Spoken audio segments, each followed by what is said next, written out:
Habang naglalaga tayo ng wings para kay Mingming, mag-prepare din tayo ng pakpak. Marami siyang laman eh. Pero yung pinagputulan, bigay pa rin natin sa kanila. Ano lang to? Ang gawin kong sinigang.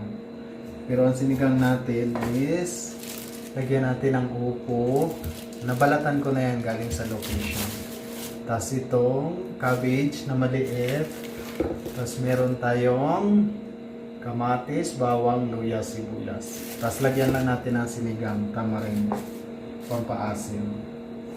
Tapos yun na yung ulam namin for dinner. Ganito guys, oh. Malamang siya.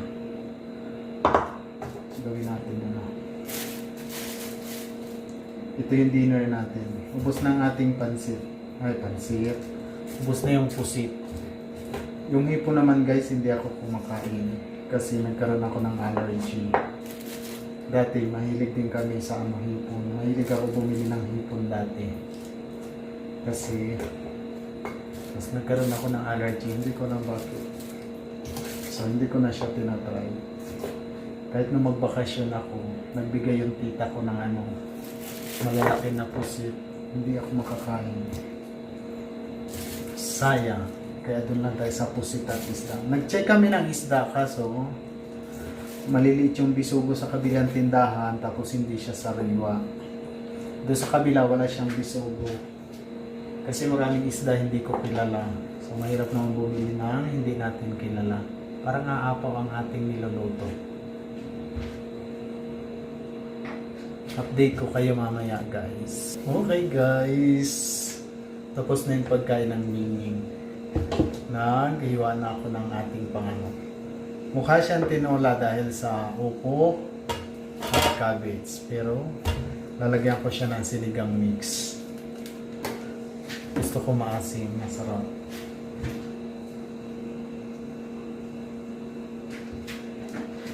Yung ating pakpak ay minekos-mekos ko na siya sa asin.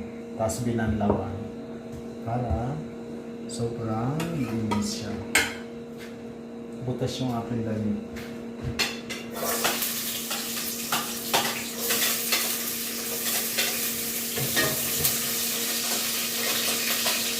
Sasangkotsa ko lang siya ng mabuti para masarap yung chicken. Ito na siya guys. Sangkot ka lang natin para matanggal yung sasangkot siya natin dito yung pakpak para matanggal yung lansa. Yan na guys. Sangkotsahin lang natin saglit. Ayan na siya guys. Gisahin pa natin masyado para masarap. Mamaya natin lagyan tubig. Tubigan na natin. Ang nilagay ko yun nasa sa liter. Para at least mabilis siya kumulo. Okay. Para mamaya tama na yan. Para mamaya na lang. Gulay. Lagyan ko na lang siya ng sinigang. Okay na siya. Ilagay ko na yung upo. Meron tayong cabbage. Ayan. Ito na guys, ang ating sinigang na pakpak. Thank you guys for watching. Bye bye.